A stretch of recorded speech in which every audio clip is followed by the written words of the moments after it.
Hello, Minute Records. Hi. This is kind of weird, but I'm trying to look up some information about my dad's birth. Okay. And I'm wondering if that is, accessible to me. No, he needs to give consent for that. Okay. What kind of information was he looking for? Well, he was adopted, and the the records have just been opened, so I'm just trying to find some kind of way to get in contact with his birth mother. Can you start off by explaining to me why now you can see your adoption records and stuff like that? Well, apparently in 2016, the Manitoba legislation passed a law that says that they have open adoption records now.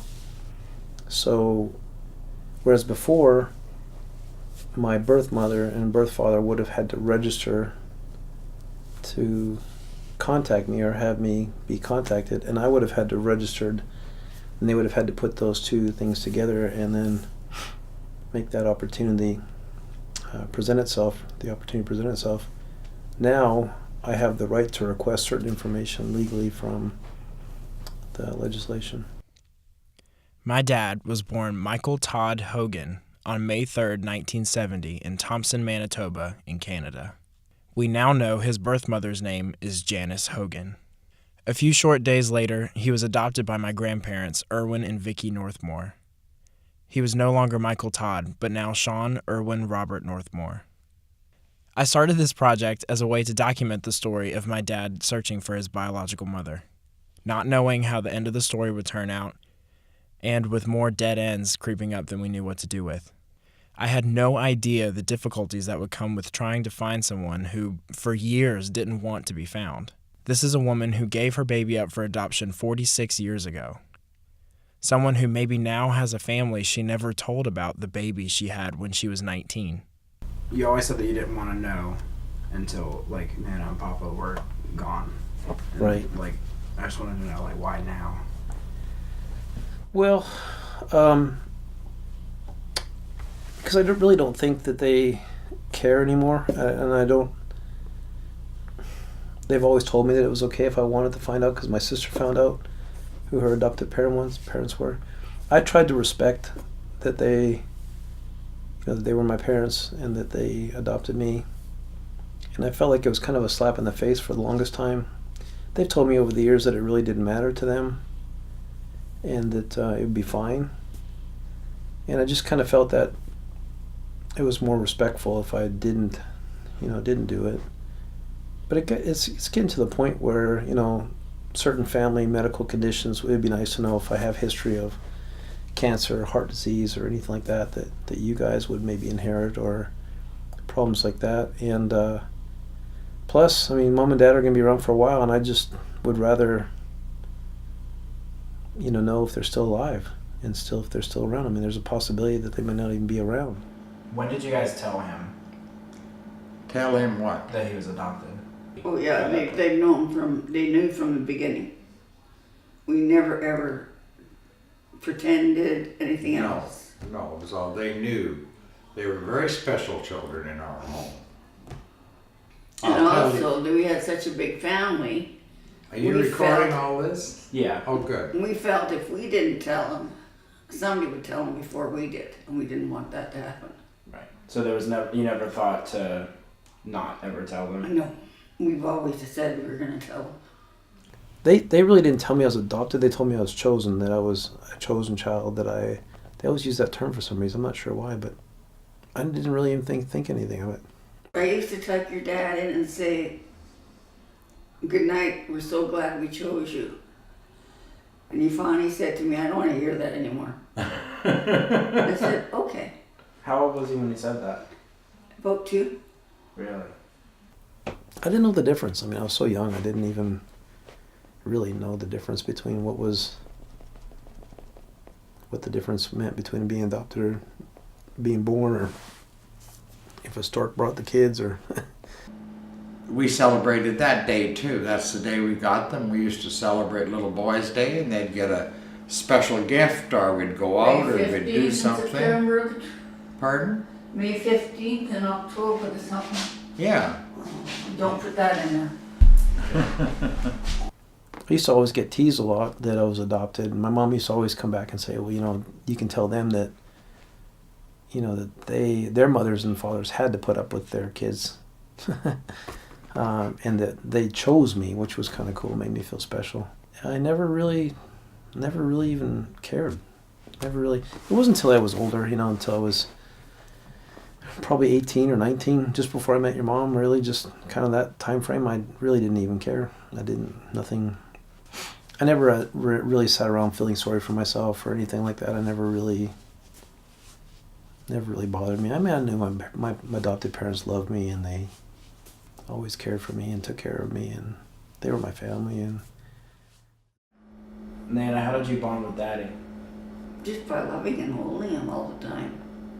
I changed his diapers and showered him and bathed him, and I was the one that did all those kind of things and drove him to school. And Seriously, yeah. We've always had a good bond, your dad and I, and right from the beginning. Yeah.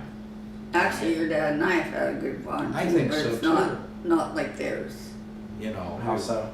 Well, they're friends, and they, Yeah, we've always been friends, and that to me is very important. Not that he isn't my friend, but he Mom's differently. You know that.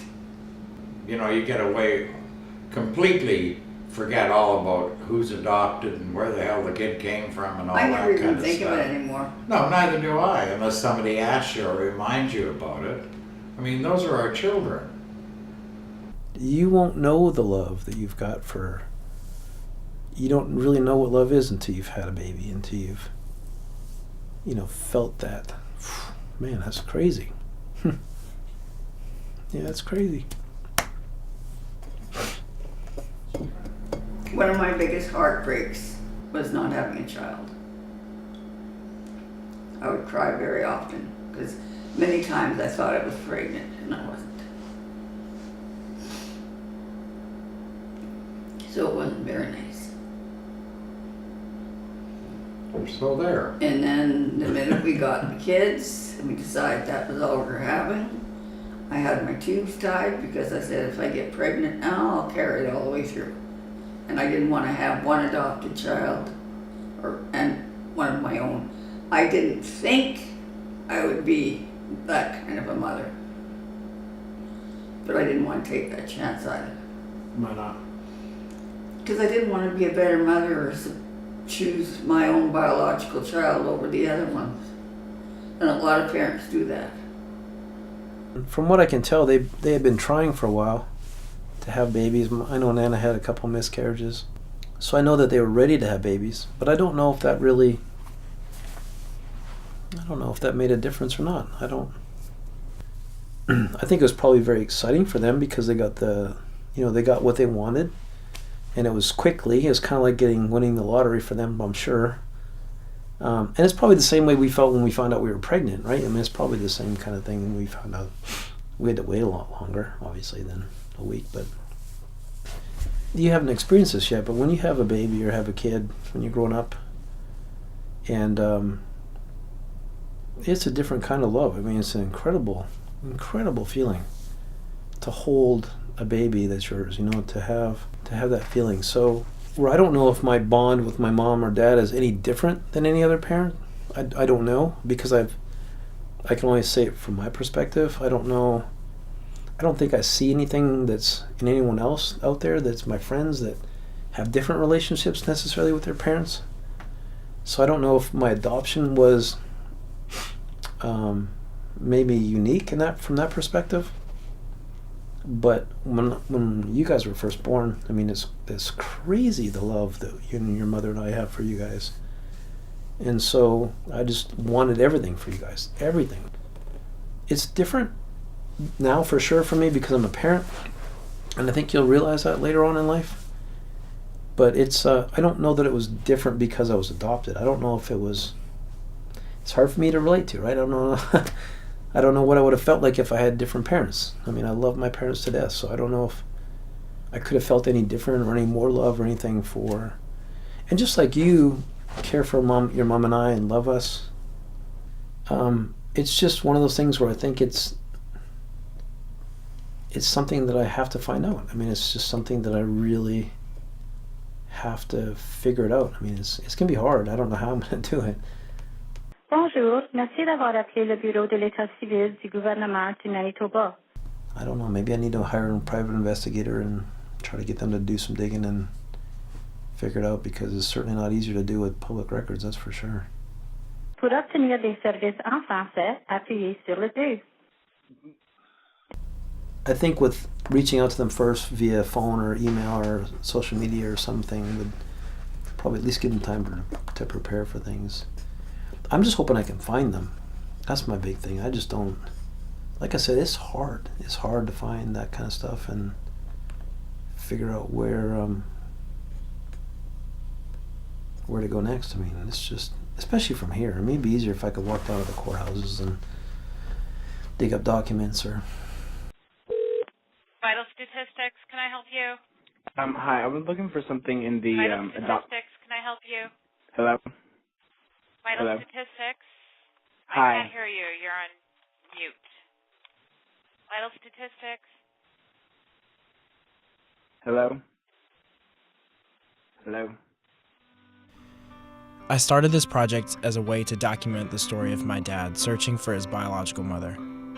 But it wasn't until I started interviewing and filming my family that I realized I was actually making a completely different film.